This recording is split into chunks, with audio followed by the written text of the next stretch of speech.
Padre por eso. Hoy queremos aprovechar este tiempo para hablar acerca de la herencia hebrea del cristianismo. ¿Cuál es el tema de esta conferencia?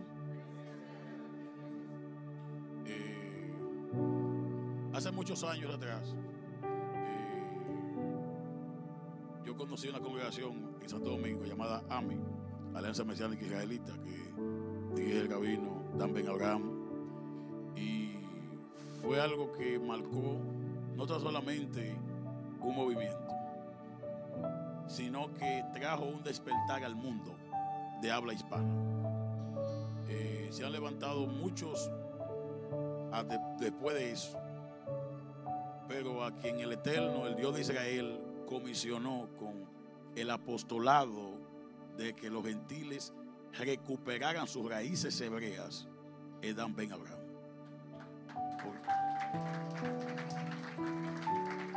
Yo por eso le decía anoche que para mí es el mejor maestro que yo he visto enseñando la palabra. En este tiempo de restauración entiendo que el mérito del rabino ha sido inmenso, porque en todos los lugares que yo me he movido llevando la palabra, siempre he visto un pueblo que llegó a las raíces por medio de AMI.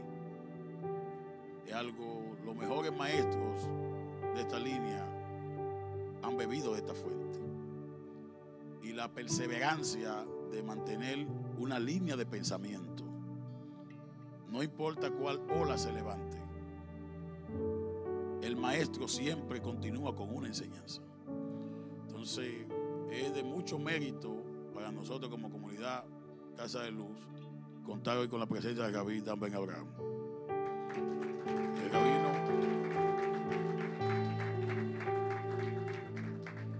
El rabino Dan Ben Abraham para mí es como un padre.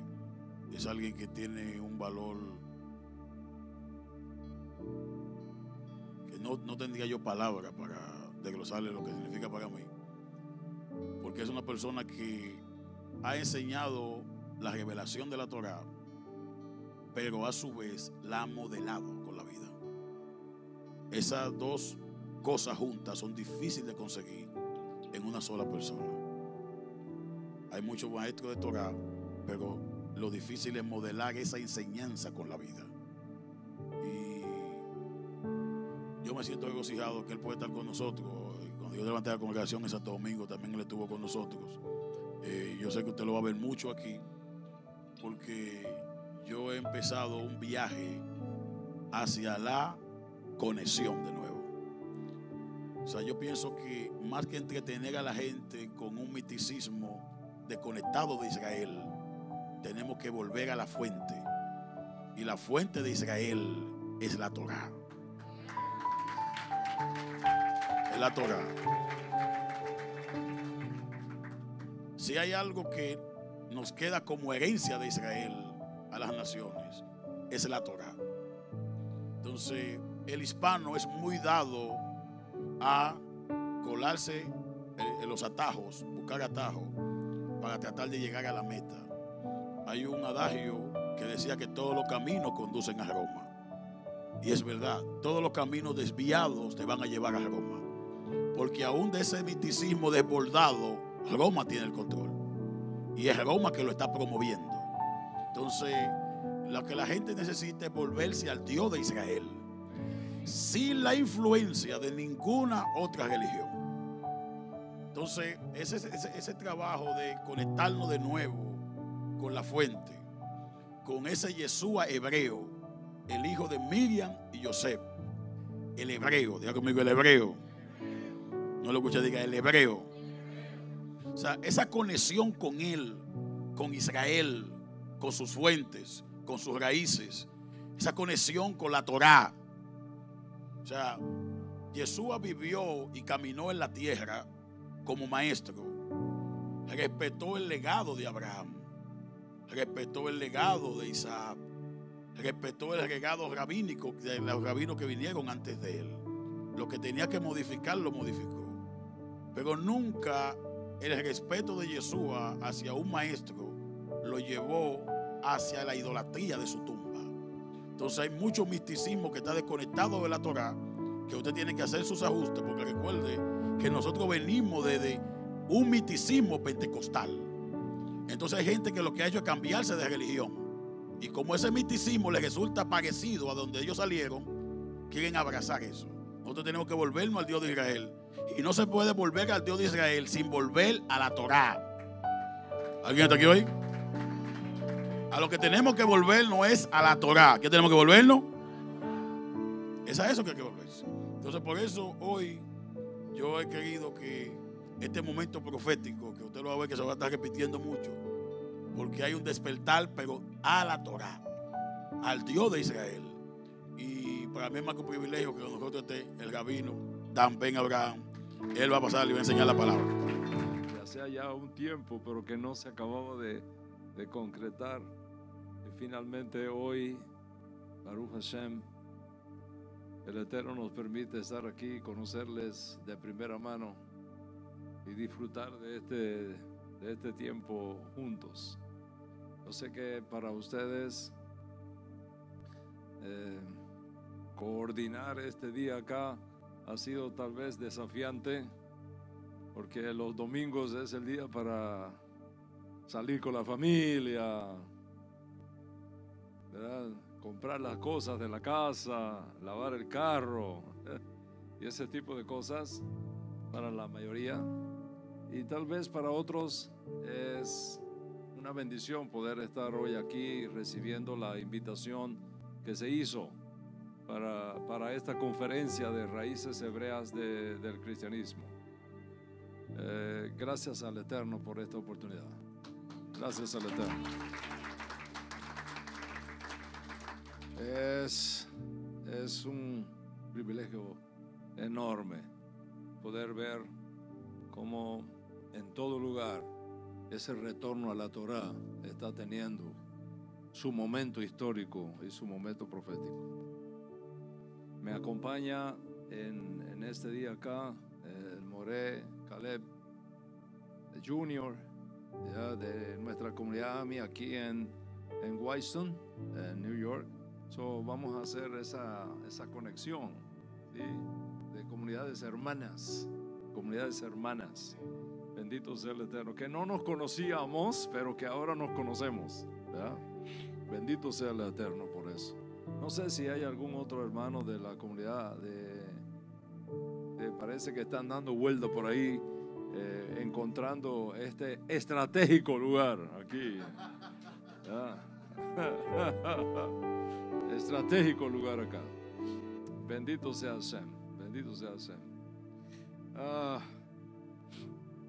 Es cierto que en todo lugar están surgiendo comunidades emergentes como resultado de este trabajo al cual el Eterno nos llamó desde 1989. Recuerdo que fue específicamente en el año 1995, siglo pasado, está hablando de casi 30 años, cuando yo recibí de mis rabinos con los cuales estudié la autorización, la orden para poder enseñar en el mundo hispano los conceptos hebraicos de la Torá. Y yo aprendí desde muy pequeño el principio de la sujeción espiritual, no de la sumisión espiritual, eso es otra cosa, sujeción espiritual. Y yo esperé hasta que mis maestros me autorizaron. Cuando mis maestros me autorizaron, me lancé de lleno a enseñar acerca de las raíces hebreas en toda Iberoamérica. Quiero decirte, Jairo, que hoy día, según algunos han computado, casi 3 millones de hispanos han regresado a las raíces hebreas de la fe, como resultado de 30 años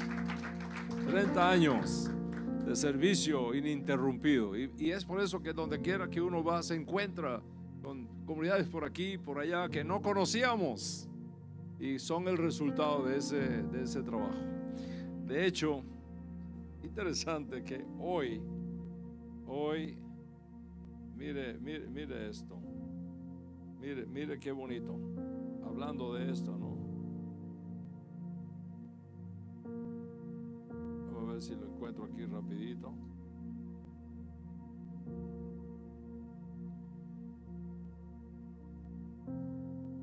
A ver, un momentito. Mire qué interesante testimonio que tengo acá. Dice así. Él me manda un audio, yo no sé quién es, haciéndome una pregunta lógica, una pregunta jurídica desde el punto de vista hebreo. Y yo le respondo. Y entonces él me escribe esto y dice: buenos días, mi amado rabino, gracias por sus palabras. Yo vengo del cristianismo, hasta que una vez lo oí usted en una de sus enseñanzas en San Cristóbal, estado Táchira, Venezuela. Esto hace muchos años. Esa luz del judaísmo quedó en mi alma, que un día le voy a grabar como testimonio. Gracias. Y lo más impresionante fue que llegué a AMI cuando vi un libro suyo y le dije que yo lo conocí usted en San Cristóbal. Me dijo el hermano, él es nuestro rabino. Yo desde los 7 años fui cristiano, pero siempre me llamó la atención Israel. Hoy doy gracias a Adonai por usted. Créame, marcó mi vida. Tengo 59 años, en octubre 50. Gracias por haber marcado mi vida.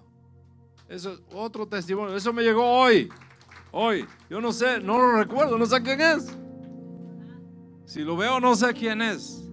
Pero se cumple lo que está escrito. Mi palabra que sale de mi boca no vuelve a mí vacía. No vuelve a mí vacía, sino que cumple el propósito por el cual es llamada. Bendito sea el nombre del Eterno. Bendito sea el nombre del Eterno. Gracias Jairo, gracias Luz, la comunidad Casa de Luz. Bet Aor en hebreo. Casa de luz, casa de luz. Bendito sea el nombre del Eterno. Ve a ver. Bien. Tengo unas notas acá, pero yo no sé si las voy a seguir porque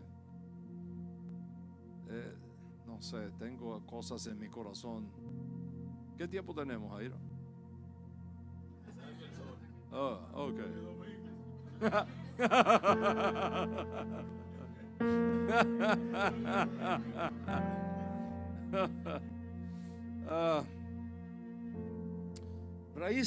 Raíces hebreas del cristianismo. Bueno, el título de la conferencia asume que el cristianismo surge del judaísmo y viene siendo como una rama del judaísmo. De hecho, hay algunos historiadores que hablan del cristianismo como una versión cultural del judaísmo, con una historia maravillosa y con un futuro esplendoroso. Por supuesto, no siempre las cosas estuvieron bien en esa historia, pero es imposible negar históricamente, académicamente, es imposible negar el surgimiento del cristianismo de su matriz hebrea. El cristianismo surge del judaísmo. Y por otro lado, tampoco se puede negar la realidad de que el cristianismo ha devenido en la fuerza espiritual y cultural más impresionante en la historia moderna. De hecho, nuestra cultura occidental es una cultura cristiana. Y si tú quieres sociológicamente identificar la cultura occidental, es una cultura judeo-cristiana. Y cuando se dice que nuestra cultura es una cultura judeo-cristiana, es porque las raíces del cristianismo están en el judaísmo. De hecho, históricamente hablando, no no fue el judaísmo el que subvirtió el paganismo del Imperio Romano, fue el cristianismo. Sonríe, que a José le ama.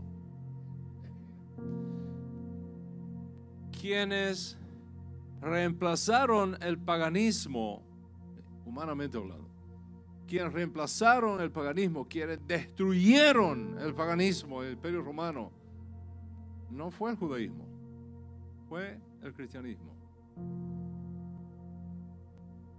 Por supuesto, el judaísmo fue instrumental en eso, pero desde atrás, desde otra plataforma. Pero la punta de lanza que cambió el Imperio Romano de corte pagano y lo transformó fue el cristianismo, no fue el judaísmo.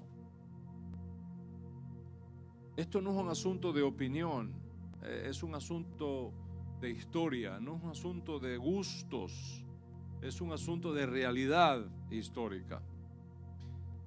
Ahora, si el cristianismo surge del judaísmo, entonces sus raíces son lógicamente hebraicas. En otras palabras, el cristianismo no surge del aire. Tiene raíces hebreas evidentes y por lo tanto conocer tanto como sea posible esas raíces le va a dar al cristianismo una gracia y una habilidad para cumplir un rol profético inconcluso que podría hacer una diferencia en la historia moderna. O sea, la idea que estamos enseñando en todo lugar no es quitar el cristianismo, es redimirlo para que regrese a sus raíces, a su matriz hebrea. Mientras más conozcas tus raíces hebreas, las raíces hebreas de tu fe, sin judaizar a nadie, ojo, sin judaizar a nadie, mejor vas a conocer al Dios de Israel. Mejor va a ser tu conexión con Hashem y mejor va a ser tu conexión con la Torah. No con el misticismo que surge varios siglos después, desconectado completamente de la Torah.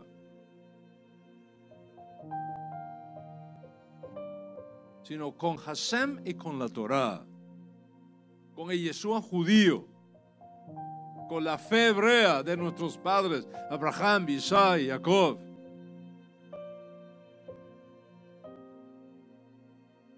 A mí me maravilla, de verdad, créanme, me maravilla que tengamos hermanos judíos que están buscando en el misticismo una conexión con Hashem que es exclusivamente a través de la Torah, es exclusivamente a través de Yeshua como Mashiach.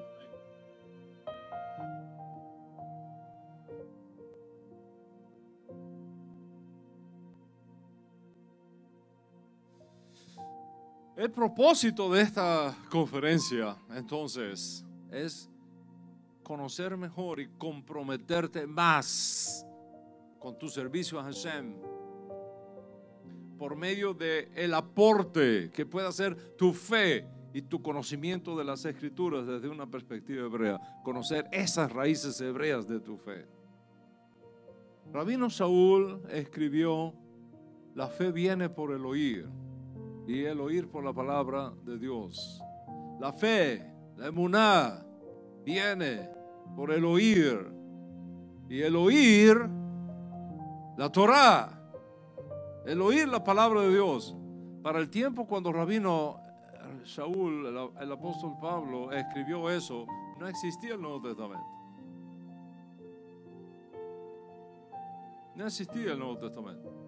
¿Qué significó entonces cuando Pablo dijo que la fe viene por el oír y el oír por la palabra de Dios si no existía el Nuevo Testamento? ¿Qué palabra de Dios existía? La Torah. Este libro que tengo aquí en mis manos, eso era lo que existía. Cuando Rabino Shaul, cuando el apóstol Pablo visitaba las sinagogas judías del primer siglo, no les decía: hermanos de la casa de Israel, vamos a leer en el Evangelio de Mateo capítulo 5. Sonría, que Hashem le ama. Pablo no podía decir eso porque no existía el Evangelio de Mateo en los días de Pablo. La gente se confunde porque cuando lee el Nuevo Testamento, el Código Real, y ve que los primeros libros son los Evangelios, piensa que eso fue lo primero que se escribió y eso fue lo último que se escribió.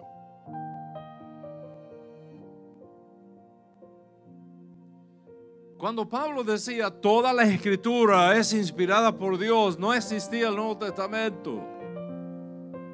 La única escritura que él hace referencia es la Torá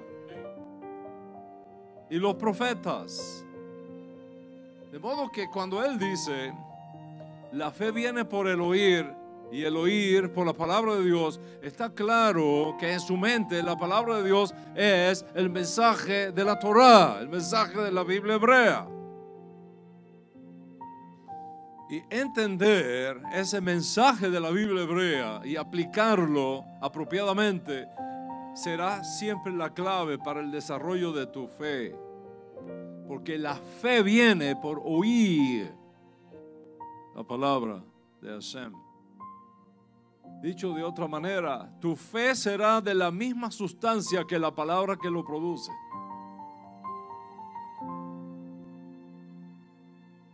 Mientras más auténtica sea esa sustancia, más nutritiva será la savia, mejor será tu fe.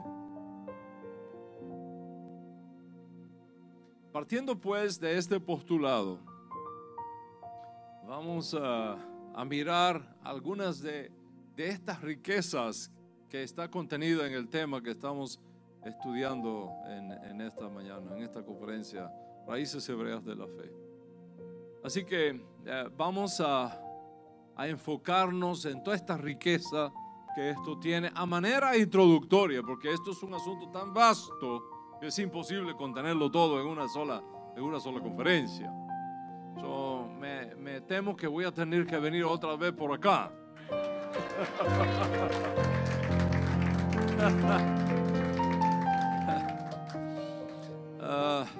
Lógicamente,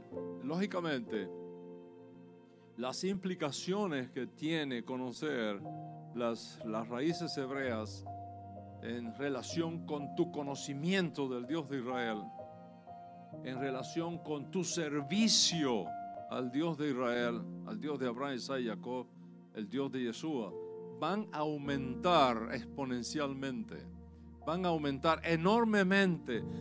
Y por supuesto, tu percepción teológica se va a desarrollar considerablemente.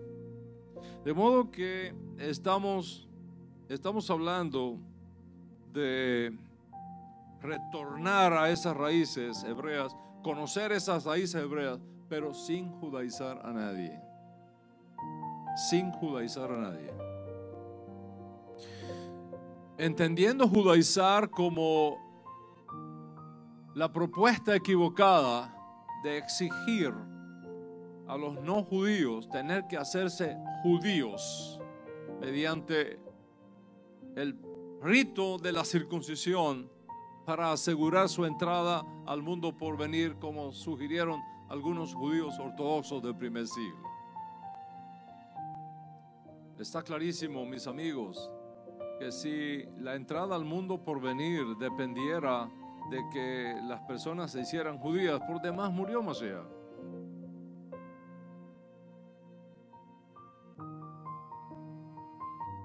No estamos hablando de judaizar. No estamos hablando de judaizar como lo interpretó ese movimiento ortodoxo que está registrado en Memorias Apostólicas, Hechos de los Apóstoles, capítulo 15. Pero tampoco estamos hablando de judaizar como lo interpretó el protocristianismo post-apostólico a partir de la destrucción de Jerusalén en el año 70 después de Yeshua. Y este es el primer paso Este es el primer paso para conocer las raíces hebreas del cristianismo. Eliminar el antisemitismo dentro del cristianismo. Eliminar el antisemitismo dentro del cristianismo. Así que voy a explicar esto en algún detalle. Yeshua fue judío. Yeshua no fue un niño cristiano que iba los domingos a la iglesia.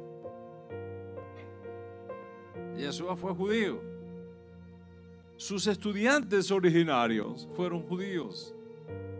Y eso que conocemos como Nuevo Testamento es una colección de escritos judíos, de temas judíos, que tiene implicaciones también para los no judíos que abandonan sus ídolos y se convierten al Dios de Israel. Luego de los apóstoles, las cosas comienzan a cambiar. Voces nuevas comienzan a escucharse dentro de ese mundo de creyentes no judíos. Y voy a mencionar algunas de esas voces nuevas. La primera que aparece en la historia es la de Ignacio de Antioquía. Ignacio de Antioquía fue un intelectual helenista que se convierte al cristianismo en Éfeso, y la iglesia lo considera uno de sus fundadores. La iglesia lo considera uno de sus fundadores. Él nace en el año 35 y muere en el año 110. Él es de la época cuando él tenía unos 35 años, ocurre la destrucción de Jerusalén. Se convierte en Éfeso. Se considera un padre apostólico porque posiblemente conoció a algunos de los apóstoles, específicamente al más joven de los apóstoles de Yeshua, Yohanan. En su viaje a Roma, él es asesinado por los romanos, pero en ese viaje él escribe varias cartas a diferentes comunidades cristianas que habían surgido a fines del primer siglo y comienzos del segundo siglo, y les dice lo siguiente. Escuchen, voy a citarlo directamente. Miren lo que escribe Ignacio de Antioquía, principios del siglo II. Los que participan de la Pascua judía son partícipes con los que mataron a Jesús. ¿Está escuchando? Lo que comienza a enseñársele a los cristianos. En otra de sus citas dice: hablar de Cristo y vivir como judío es una tontería. Después dice: el obispo está en lugar de Dios. Y luego dice: los presbíteros hemos reemplazado a los apóstoles. Ignacio fue posiblemente el primero en crear las bases teológicas para que los cristianos no santifiquen la Pascua en la fecha cuando los judíos la celebramos, sino en una fecha diferente. Cuando tú celebras la Pascua en una fecha distinta, Pesa en una fecha distinta, no es simplemente asunto de fecha. Es que estás asumiendo sobre ti una autoridad espiritual diferente. No Jerusalén, sino Roma.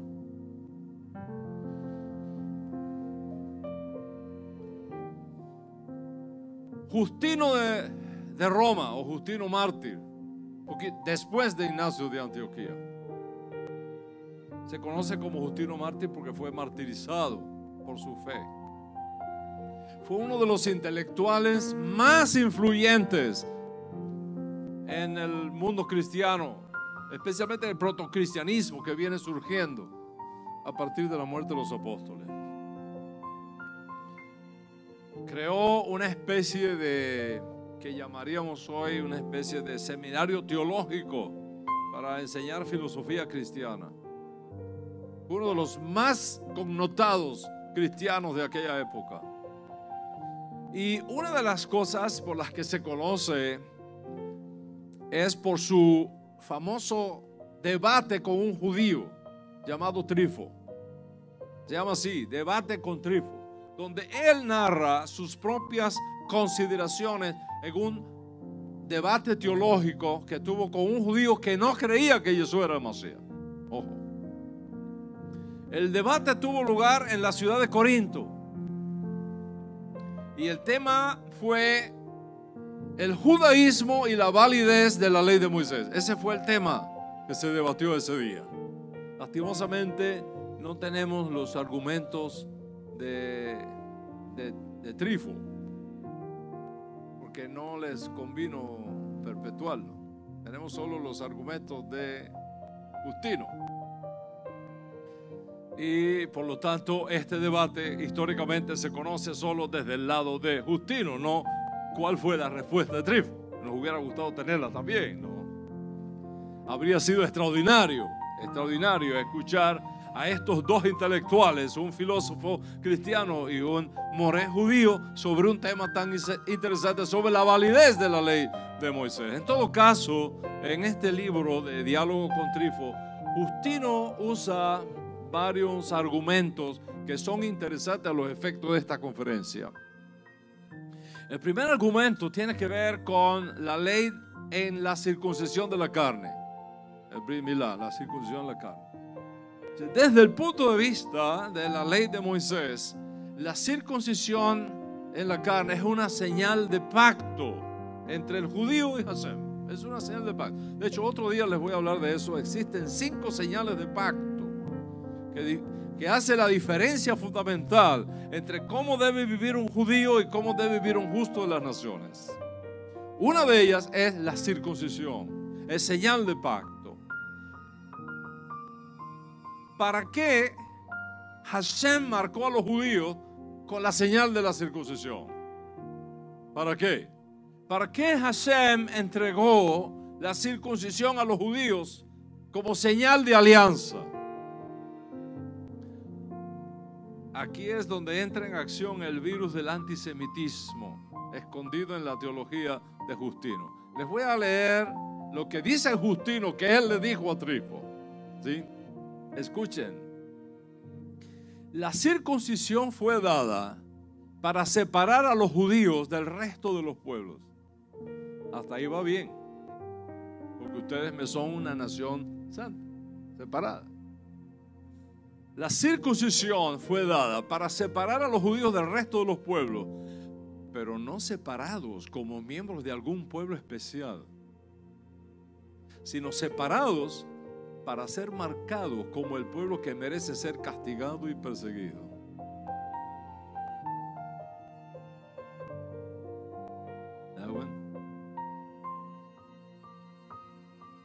En otras palabras, que Dios marcó a los judíos con la circuncisión para que fuera más fácil después ubicarlos, distinguirlos, castigarlos, perseguirlos y matarlos. Para eso, según Justino, padre de la iglesia, para eso le fue entregada a los judíos la circuncisión. Lo voy a citar. Dice Justino que él le dijo a Trifo lo siguiente: la costumbre de la circuncisión en la carne desde Abraham fue entregada como una marca distintiva para separarte de las otras naciones y para separarte de nosotros los cristianos.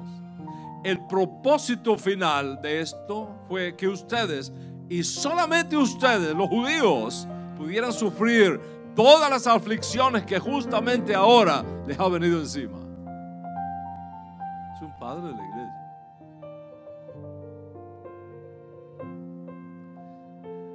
Este diálogo tiene lugar en el año 135, justamente después que ha concluido la segunda revuelta judía contra Roma en la época de Adriano, del 132 al 135, donde Adriano destruye al pueblo judío, destruye Jerusalén, lo que quedó de Jerusalén.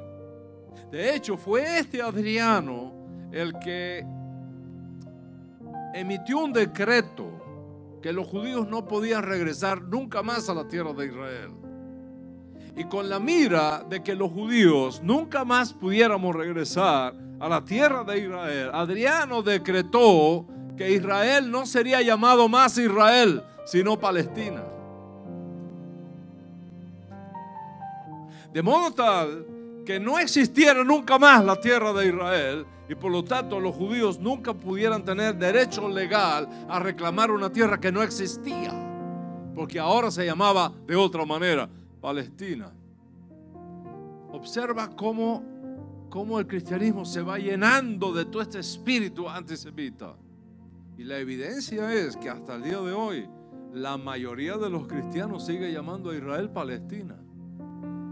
Es más, en muchas Biblias cristianas, en la parte de atrás donde están los mapas, aparece Palestina del Antiguo Testamento, Palestina del Nuevo Testamento. Y no se dice Israel, no se dice eres Israel, Palestina del Antiguo Testamento, Palestina del Nuevo Testamento. Es más, hasta hay un canto en la iglesia que dice: tierra bendita y divina es la de Palestina, donde Jesús murió.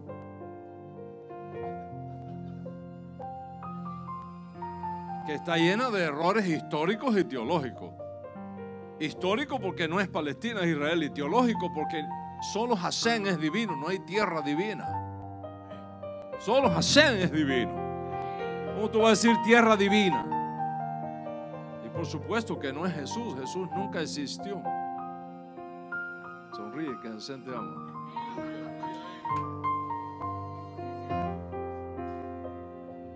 Jesús de Nazaret no existió históricamente. Jesús de Nazaret es una creación teológica. Es un Robin Hood. Muy conocido, muy popular. Se aprende muchísimo de Robin Hood, pero no existió históricamente. Jesús de Nazaret es una creación teológica. El que existió fue el Yeshua judío.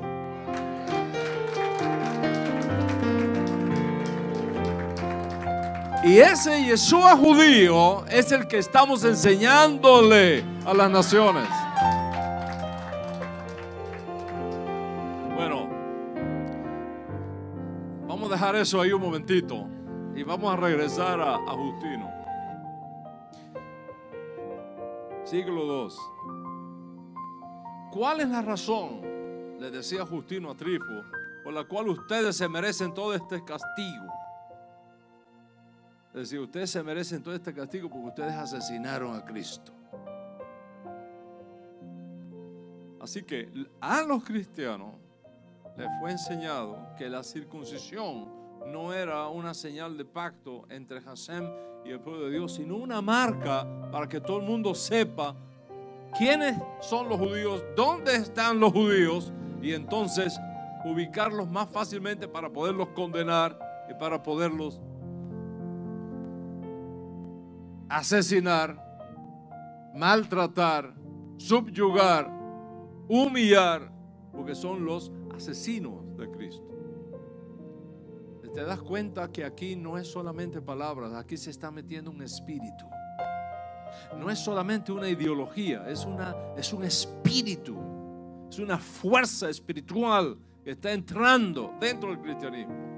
No es solamente una nueva teología, es un espíritu diferente, es un mensaje diferente, es un Yeshua diferente, el que está entrando en la historia del cristianismo.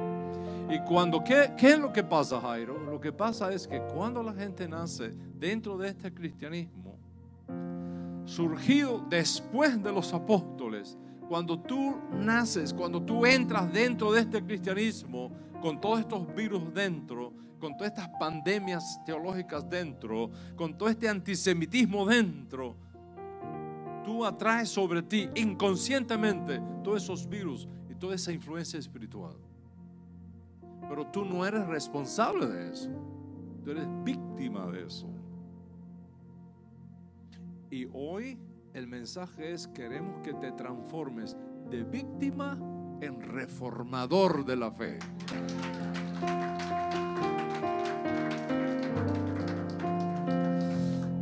Y bajo esa influencia espiritual antisemita, operando desde adentro, ¿qué es lo que pasa?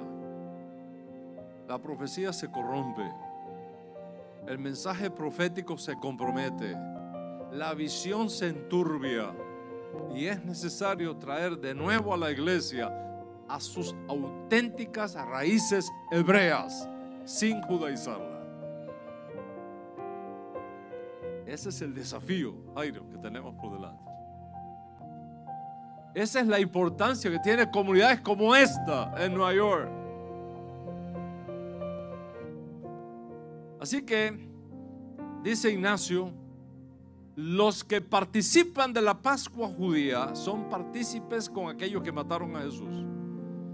Eso no fue dicho en un vacío cultural. Si Ignacio de Antioquía, observa esto, si Ignacio de Antioquía dice, los que participan de la Pascua judía son partícipes con aquellos que mataron a Jesús, es porque había cristianos que participaban de la Pascua judía. Porque eso no fue dicho en un vacío cultural. Había cristianos que decían que era imposible ser cristianos separados de Israel. Había cristianos que así lo enseñaban. Había cristianos que decían, es imposible ser cristianos y vivir separados del olivo natural. Los cristianos orientales, por ejemplo, santificaban la Pascua, lo que se conoce hoy día como Santa Cena o Eucaristía en la tradición católica, en la misma fecha que nosotros los judíos santificamos la Pascua. Había cristianos que lo hacían en la misma fecha. Ignacio se oponía a eso, y es por eso que enseñaba: los que participan de la Pascua judía son partícipes de los que mataron a Jesús. Y luego escribe, teniendo en cuenta ese mismo entorno, que los cristianos orientales que se mantenían unidos a sus hermanos judíos, les decía, hablar de Cristo y vivir como judío es una tontería. Y para rematar, como los cristianos orientales insistían en mantenerse bajo el manto profético de los apóstoles judíos y mantenerse bajo el manto profético de los estudiantes judíos de Yeshua, Ignacio les escribe, dice: los presbíteros estamos en lugar de los apóstoles. En otras palabras, los cristianos no tienen que estar bajo la autoridad de Jerusalén, sino bajo la autoridad de Roma, y seguir las costumbres que vienen de los presbíteros romanos, no de los apóstoles judíos. Y ahora dice Justino: ustedes los judíos están marcados no porque sean un pueblo especial para Dios. Ustedes están marcados para ser perseguidos y matados por ser los asesinos de Cristo. Escuche ahora lo que dice Ignacio. ¿Estás conmigo hasta aquí? Okay. Dice Ignacio: nosotros, los cristianos, somos la verdadera raza judía. Nosotros, los cristianos, somos la simiente auténtica de Jacob. Nosotros, los cristianos, somos el verdadero pueblo de Dios. Nosotros, los cristianos, somos el verdadero Israel de Dios. Y la Biblia hebrea no es de ustedes. Oiga esto, hay que tener valor, ¿no? La Biblia hebrea no es de ustedes, pertenece a nosotros. Es solo nuestra. Si ustedes quieren tomarla de nuevo, tienen que dejar de ser judíos y hacerse cristianos.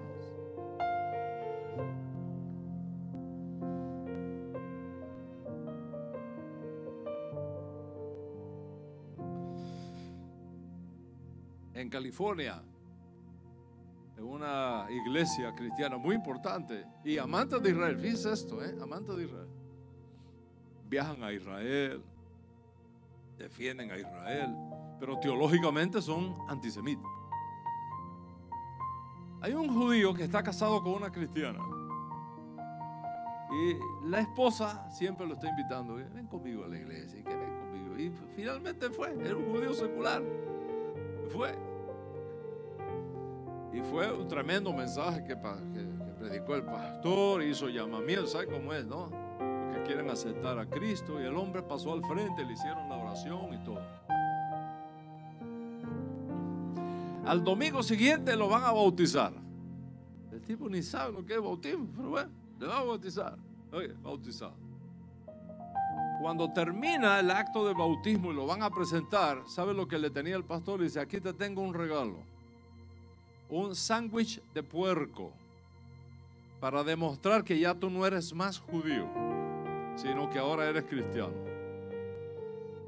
Ahí todo el recuerdo que él tenía de su infancia le vino encima. Se salió de la iglesia, tomó a su mujer y dije: yo no soy judío observante, pero nunca voy a comer puerco. Y se fue. Esa es la evidencia.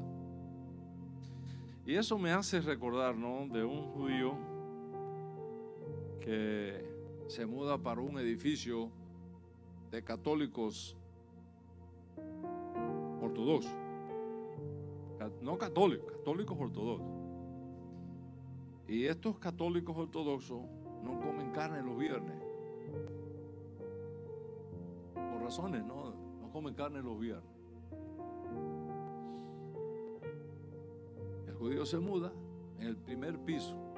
Tenía una terracita abajo. Y el viernes en la tarde él prepara su asadito para recibir el Shabbat. Y el olor del asado sube. Pero los católicos no comen carne los viernes. Y entonces, al subir el asado, todos los muchachos se alborotan, ¿no? Y ¿de dónde viene esto? Y descubre que es el judío que se mudó abajo. Entonces vienen y le dicen: mira, tú te has mudado a un edificio que somos católicos, y los católicos no comemos carne los viernes. Tienes que hacer otra cosa.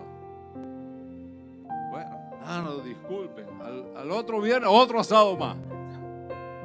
Ya los católicos se ponen un poco más violentitos, ¿no? Y nombran un comité y vienen y hablan con el judío y le dicen: mira, ya te dijimos una vez y tú insistes. La próxima vez que hagas esto, te vamos a tener que sacar del edificio. El próximo viernes, otro asado más. Y ahí ya sí viene con la orden de desalojo. Dice: te tienes que ir de aquí. Dice: ¿por qué me quiero ir? Porque no puede ser, excepto que te convierta en católico. Dice: ¿qué tengo que hacer para convertirme a católico? Dice: mira, es fácil.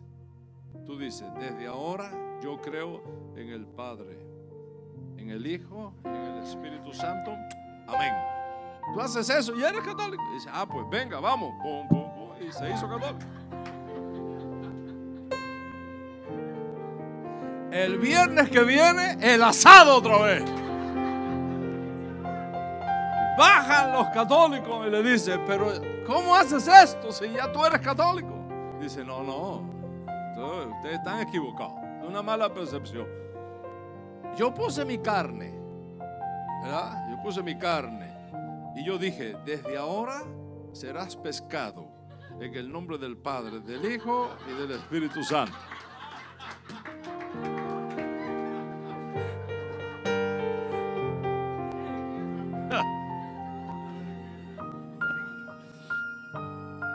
Imagínate. Eso es exactamente lo que estaba enseñando Justino. Exactamente. Si ustedes quieren tomarla de nuevo, tienen que dejar de ser judíos y hacerse cristianos. Lógicamente, cualquier cristiano que supiera esto, unirse a los judíos o estar cerca de los judíos o identificarse con los judíos significaría también persecución, rechazo, conflicto y finalmente ganarse el odio de todos. ¿Cuántos entienden lo que está pasando en la historia? Esto no viene del aire. Hay razones históricas que llevaron a esto. Lógicamente, ahora tenemos un cristianismo que ya no está sostenido por sus raíces hebreas, que ya no se alimenta de la savia del olivo natural, sino de fuentes antijudías, antisemitas, completamente diferentes. Y luego aparece la famosa carta de Bernabé.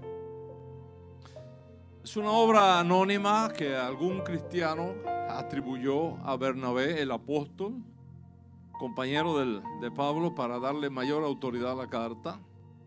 Una carta muy importante que circuló entre las comunidades cristianas a comienzos del segundo siglo. De hecho, aparece como parte del canon del Nuevo Testamento en el Códice Sinaítico del siglo IV. Imagínate la importancia que tiene esa carta. ¿Para qué está escrita la carta? La carta está escrita para desanimar a los cristianos que querían unirse a los creyentes judíos y retornar a sus raíces hebreas. Para desanimarlo.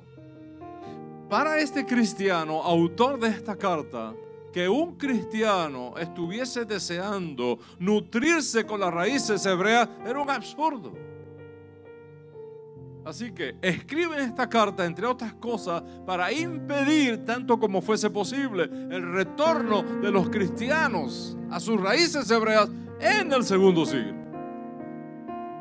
Y con la mira de establecer su argumento en la carta, el autor promueve la idea de que los cristianos no tienen nada que estar buscando en la Biblia desde una perspectiva hebrea, porque la Biblia es ahora una colección de libros cristianos, ya no es más un documento que pertenezca a los judíos. Y en la carta el escritor cristiano enseña que desde el mismo comienzo de la historia de Israel, los judíos rompieron el pacto con Dios, y por haber roto el pacto con Dios, dejaron de ser el pueblo de Dios cuando Moisés rompió las dos tablas. Ahí dejaron de ser el pueblo de Dios. Y por lo tanto los judíos no interpretan bien las escrituras. Cuando van a la Biblia lo hacen de una forma equivocada. Por ejemplo, dice la carta de Bernabé, cuando la Biblia dice que no se debe comer carne, no tiene que ver nada con ese animal. Oiga bien, cuando la Biblia dice que no se debe comer carne de cerdo, no tiene nada que ver con ese animal. Lo que quiero decir es no imitar la conducta de los cerdos. Eso es lo que quiero decir. No imitar la conducta de los cerdos. Y así el resto. Finalmente, esta carta atribuida a Bernabé, con todas estas interpretaciones de las escrituras, viene con una nueva propuesta. Los judíos normalmente ayunamos 2 días a la semana, los martes y los jueves. Los martes y los jueves. ¿Recuerdan la historia de Yeshua, del fariseo y el publicano? Ayuno 2 veces a la semana, los martes y los jueves. Por razones históricas, porque el martes y el jueves eran los días que se juntaba el Sanedrín para tomar decisiones jurídicas. Y hay una ley en el principio que cuando el Sanedrín se junta abajo para juzgar, el Sanedrín de arriba está juzgando también. Entonces la gente, los judíos, con tal de apaciguar la ira divina, el martes y el jueves, mira, está el tribunal en sesión abierta, mejor ayunamos para ver que la pasemos bien. Y los cristianos aprendieron eso. Los cristianos hasta el segundo siglo ayunaban 2 días a la semana, el martes y los jueves, junto con los hermanos judíos. ¿Qué propuso el autor de la carta, Bernabé? Nunca más ayunar los martes y los jueves, sino los miércoles y los viernes. Y nunca más reunirse el sábado, sino el domingo. Esa es la razón por la que los cristianos se reúnen el domingo y no el sábado. ¿Cuántos están conmigo hasta aquí? Estoy mostrándoles históricamente de dónde viene todo esto. Ahora les voy a dar un dato interesante.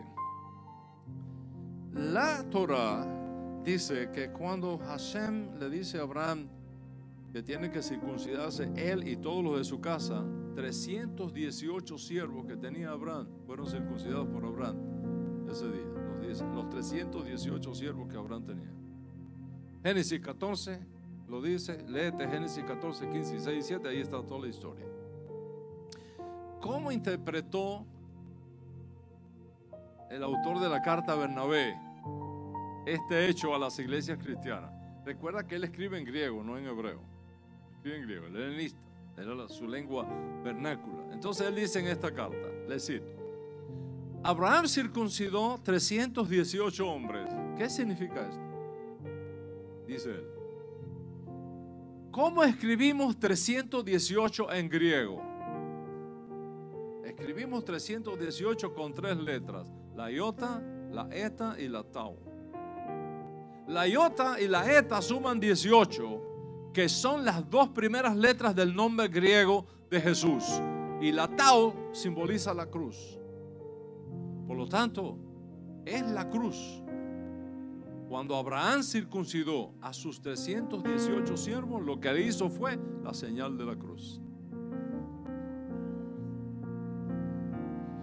Y es por eso que la señal de la cruz es símbolo del cristianismo. De ahí viene, de esa carta, siglo II. Señal de la cruz, no como en Cuba. No social, porque en Cuba llegó un turista, entró a un bus y vio a un cubano que hacía así. Y volvía. Dice: oye, este es muy religioso. Y se le acerca, ¿no? Y le dice: oiga, usted es muy religioso. Dice: no, yo soy ateo. Pero si usted se está, no. Yo estoy pensando con esta. ¿Cómo lleno esta sin mover ni esta ni esta?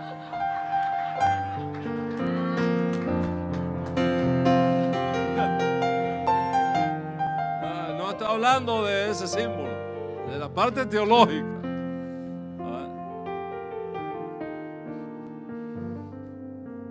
¿Cómo vamos de tiempo, Jairo? ¿Estamos bien? Ahora, la cosa se pone más compleja todavía cuando el autor de la carta a Bernabé dice que los judíos descendemos de Esaú y los cristianos descienden de Isaac. Observa esto: los judíos descendemos de Esaú, los cristianos descendemos de Isaac. Entonces, ¿cómo en Isaac es la herencia? La herencia la tenemos nosotros, no ustedes. Teología del reemplazo total, completo. Después viene Ireneo, siglo III, y dice, cito: los judíos fueron desheredados de la gracia de Dios y perdieron su estatus de pueblo de Dios. Luego aparece Tertuliano y dice: los judíos son los responsables de la muerte de Cristo y por ello dejaron de ser el pueblo escogido y se convierten en un pueblo rechazado. Observa todo el veneno que está entrando en la fe cristiana. En la fe cristiana. Luego llega el concilio de Elvira, el siglo IV. Y miren los decretos que se establecen en el concilio de Elvira. Primero, los cristianos no pueden compartir sus alimentos con los judíos. Segundo, los cristianos no pueden casarse con los judíos. Tercero, los cristianos no pueden bendecir a los judíos. Cuarto, los cristianos no pueden reunirse en Shabbat y estudiar y comer juntos porque eso es de los judíos. Entonces, ¿qué es lo que tienes aquí? Observa que no es solamente una ideología, es una fuerza espiritual. Es un poder espiritual que está metiéndose en la conciencia de los cristianos, producto de la enseñanza de sus maestros. Y luego llega el concilio de Nicea, el 325, siglo IV. ¿Y qué es lo que se enseña en ese concilio? Entre otras cosas, no vamos a entrar en la parte teológica, es ahí donde surge Jesús de Nazaret, históricamente hablando, el híbrido teológico que se crea ahí. Pero en Nicea 325, siglo IV, después de los apóstoles, se enseña que los cristianos no deben tener nada compartido con los judíos. nada compartido con los judíos. De hecho, se envió una carta a las iglesias cristianas para que no celebraran nada judío, porque es indecoroso, decía Constantino en esa carta que envió, tener algo compartido con esa chusma de judíos. Siglo IV después de Jesús. ¿Qué es lo que está pasando en la historia? ¿Qué es lo que está ocurriendo en la historia? ¿Cómo pueden los cristianos reclamar la Biblia hebrea como su libro sagrado si en la Biblia hay maldiciones y bendiciones dependiendo de si la guardas o no los preceptos divinos? A esto responde Eusebio, posterior a Nicea, que las maldiciones de la Biblia son para los judíos y las bendiciones son para los cristianos.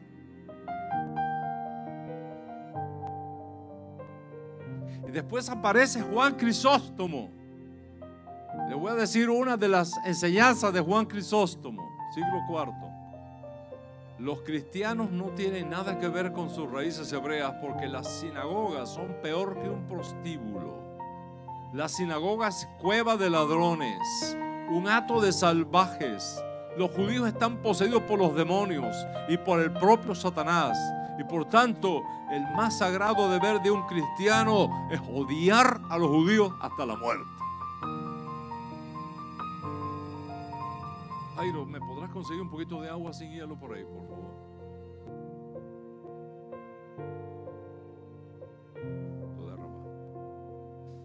Después aparece Jerónimo, el que tradujo la Biblia del hebreo al latín y enseñó que los judíos son serpientes venenosas y que no saben orar, y que cuando los judíos oramos la única cosa que hacemos es rebuznar como burros.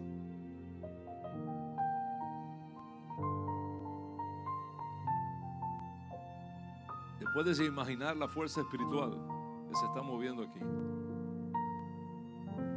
para esta época?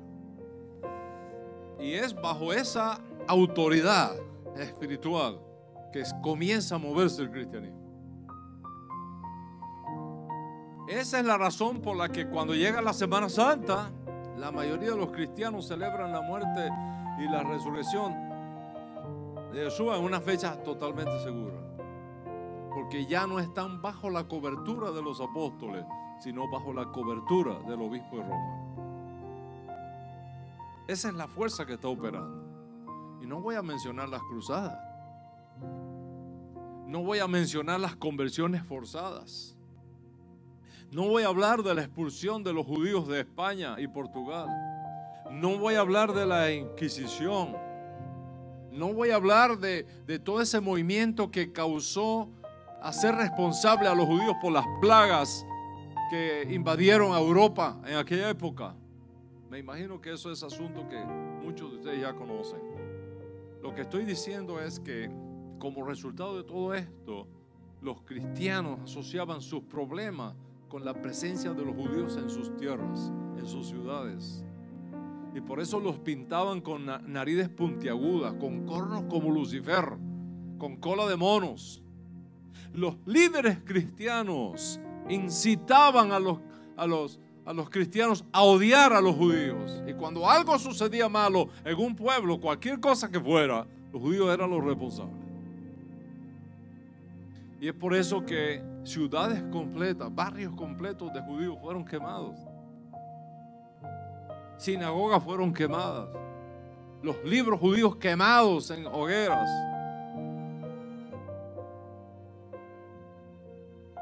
Se inventaron mil excusas. Y así las cosas. Llega el siglo XV, la época de la Reforma. Siglo XVI. Se esperaba que vinieran tiempos nuevos de paz para los judíos en Europa, y especialmente en Alemania con el reformador Martín Lutero. Contra todo pronóstico, Lutero ordenó la destrucción de los judíos, la quema de las sinagogas. Los judíos fueron declarados por Lutero gente miserable, maldita, guarida de ladrones. Lutero ordenó que se echaran a los judíos del país, que se quemaran sus libros, sus casas, y convertirlos en fuerza de trabajo esclava a los judíos. Lutero. Y si alguien tiene duda de eso, puede entrar esta tarde cuando llegue a su casa, entre en Amazon y compra un libro que está baratísimo de Lutero que se llama Contra los judíos y sus mentiras. Ahí está toda la información.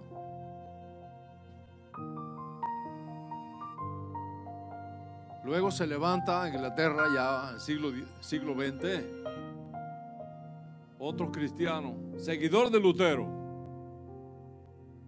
¿Sabe cómo se llamó? Adolfo Hitler. Discípulo de Lutero. Y él dijo: yo no estoy haciendo otra cosa que cumpliendo el sueño de Lutero. Imagínate, ¿dónde estamos? ¿Cuál fue la razón por la que Alemania estaba enfrentando tantos problemas? Por los judíos. Por lo tanto, hay que resolver el problema judío. ¿Y cómo vamos a resolver el problema judío? Eliminando a los judíos. Estamos hablando de historias que ya son de nuestra generación. Hasta que vino el juicio de Nuremberg. Y uno de los más horribles principales acusados de Nuremberg dijo: yo no he dicho nada, ni he hecho nada que Martín Lutero no nos aconsejara.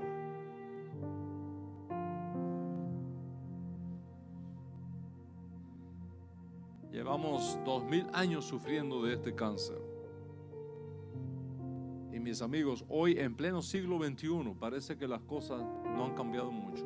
Todavía hay teólogos cristianos y enormes organizaciones cristianas que perpetúan estas teologías equivocadas.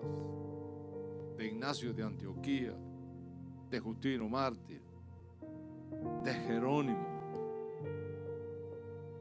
del autor de la carta de Bernabé, de Nicea, de Elvira. Y no hacen otra cosa que propagar una religión completamente desfasada, completamente desconectada de sus raíces hebreas.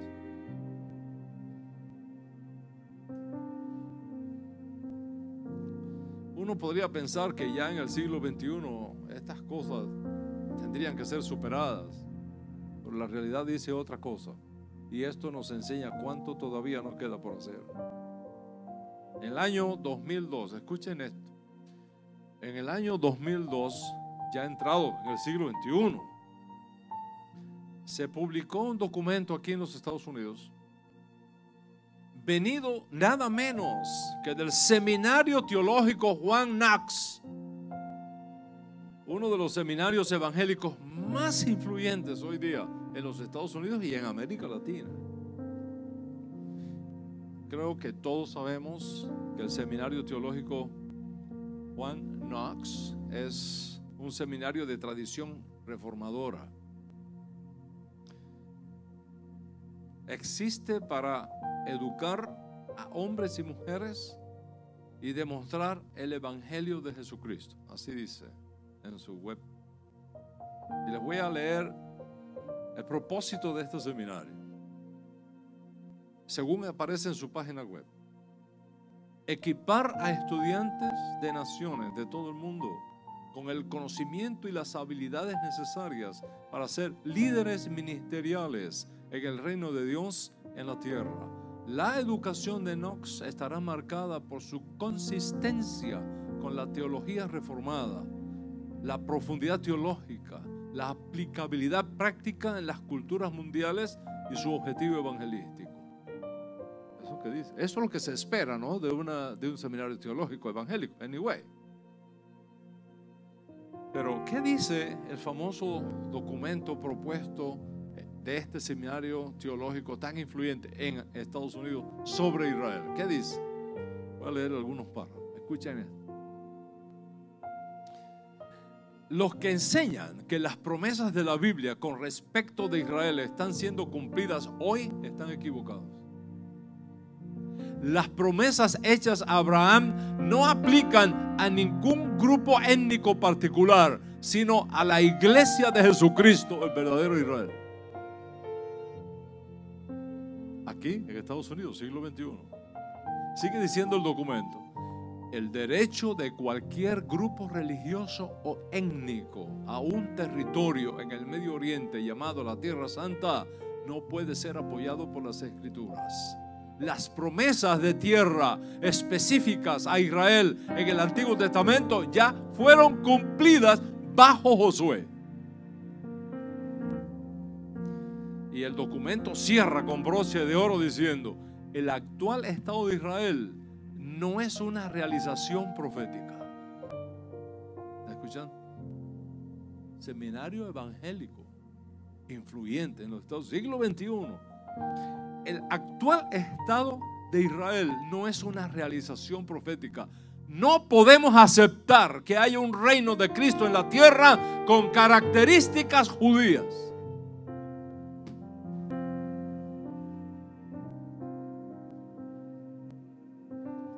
¿De dónde viene todo este antisemitismo? ¿De dónde viene toda esta virulencia contra el pueblo judío? ¿De dónde viene todo este robo de identidad y toda esta teología del reemplazo que sigue operando en el mundo cristiano, incluso en el mundo evangélico?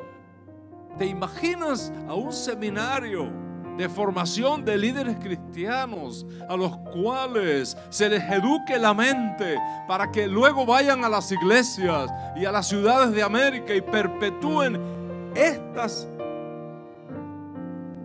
doctrinas y estas ideologías, diciéndoles y enseñándoles a los cristianos que el Estado moderno de Israel no tiene nada que ver con el cumplimiento de alguna profecía bíblica? ¿Qué espíritu es el que se está moviendo aquí? ¿Qué ideología está dominando todavía el pensamiento y la teología cristiana? ¿Cómo puede la iglesia tener una orientación profética apropiada cuando niega la realidad profética de la resurrección del Estado de Israel?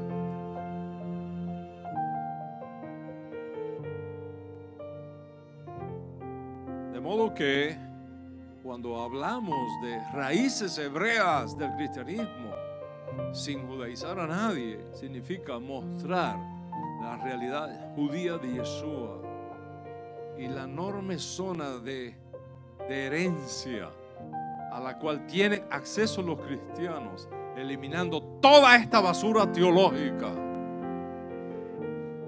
limpiando a los creyentes de toda esta basura teológica que ha dominado el pensamiento cristiano por tanto tiempo. O sea, no se trata de destruir al cristianismo, no se trata de reemplazar al cristianismo, se trata de renovarlo, colocándole su nuevo fundamento y auténtico fundamento, y ese fundamento es sus raíces hebreas de su fe.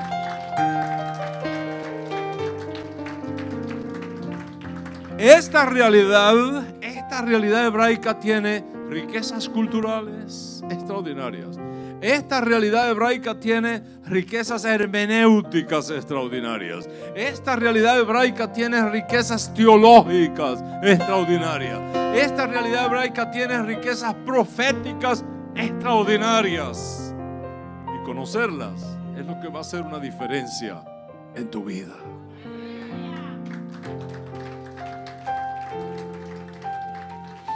Y es por eso, amados míos, que estoy tan feliz de poder estar hoy aquí. Porque tanto Jairo y los líderes que le rodean como esta comunidad tienen la enorme responsabilidad de limpiar al cristianismo de toda esta basura teológica.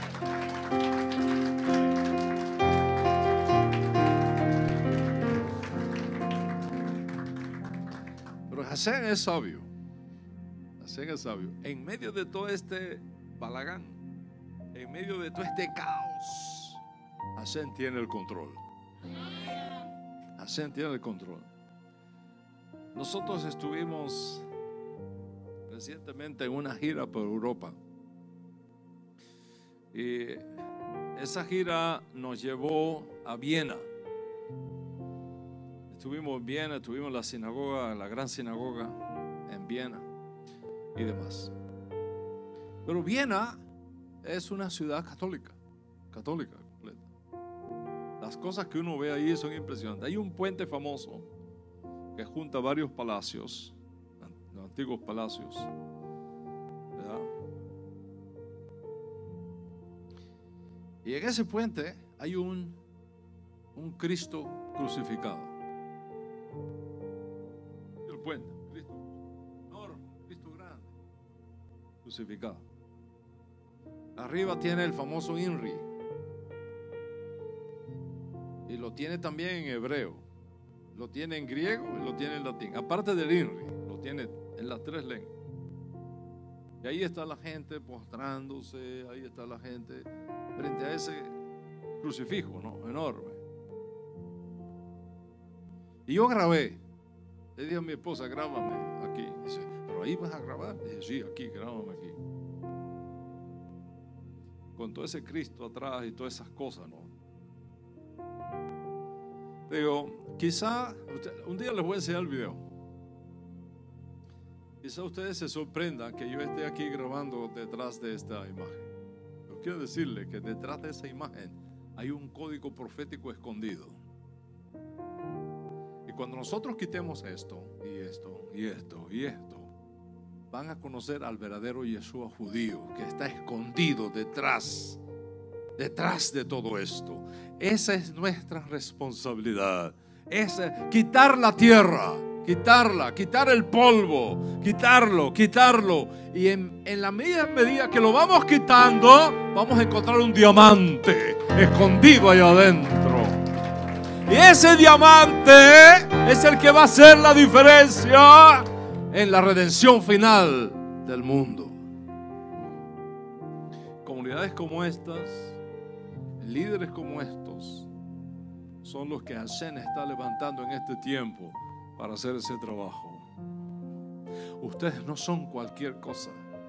Ustedes son arqueólogos del reino de Dios.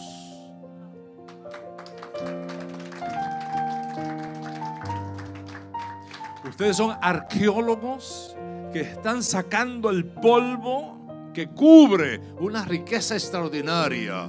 Y esa riqueza extraordinaria son las raíces hebreas del cristianismo.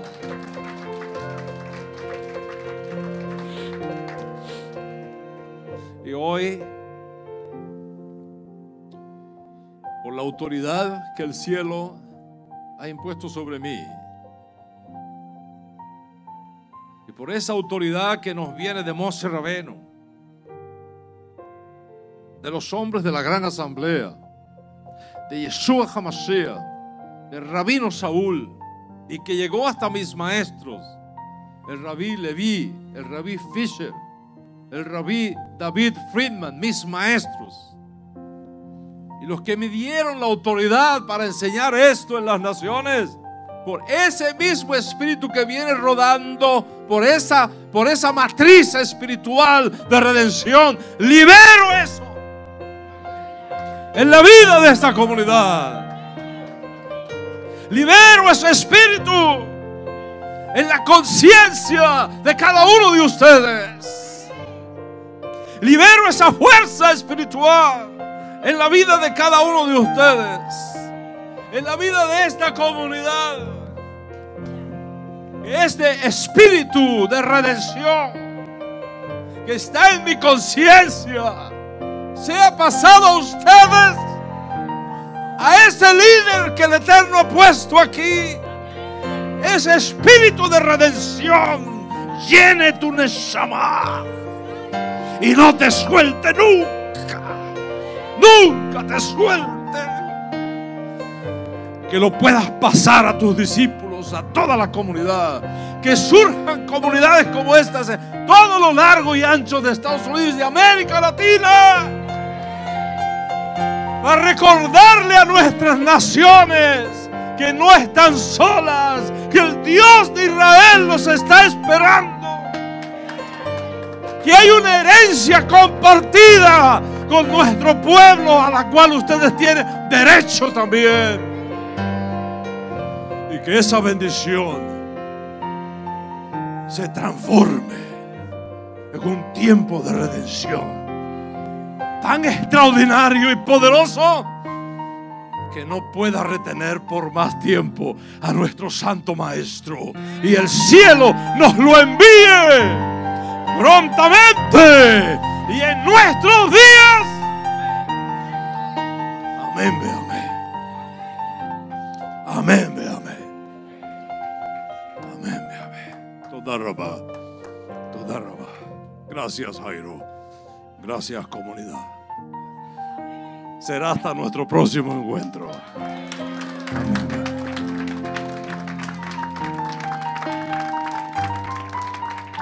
Baruch Hashem.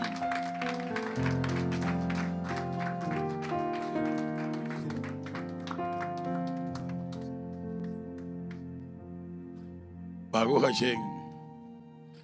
Hay una presencia muy bonita de Yahweh en este lugar. Levante su mano. Estamos agradecidos del Padre por... Es un tiempo de redención. Bendito sea el nombre de Yahweh.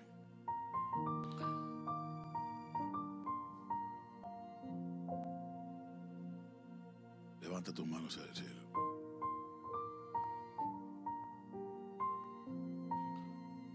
Bendito sea tu nombre para siempre. Porque tú eres Yahweh, el único Dios verdadero. Y por cada una de estas nefes, de estas almas hebreas que dispersan las naciones, tú has traído a un reencuentro contigo. Un reencuentro de redención. Un reencuentro de será de simiente. Bendigo tu nombre, Yahweh. Bendigo tu nombre porque nosotros hemos sido elegidos por ti. Por ti que eres esa luz inaccesible. Gracias por el privilegio, Señor, de sacarnos del paganismo. Gracias por purificar nuestras almas y por este amor por tu Torah. Baruch atah Adonai, Eloheinu melech haolam. Bendito eres tú, Dios nuestro, Rey del universo.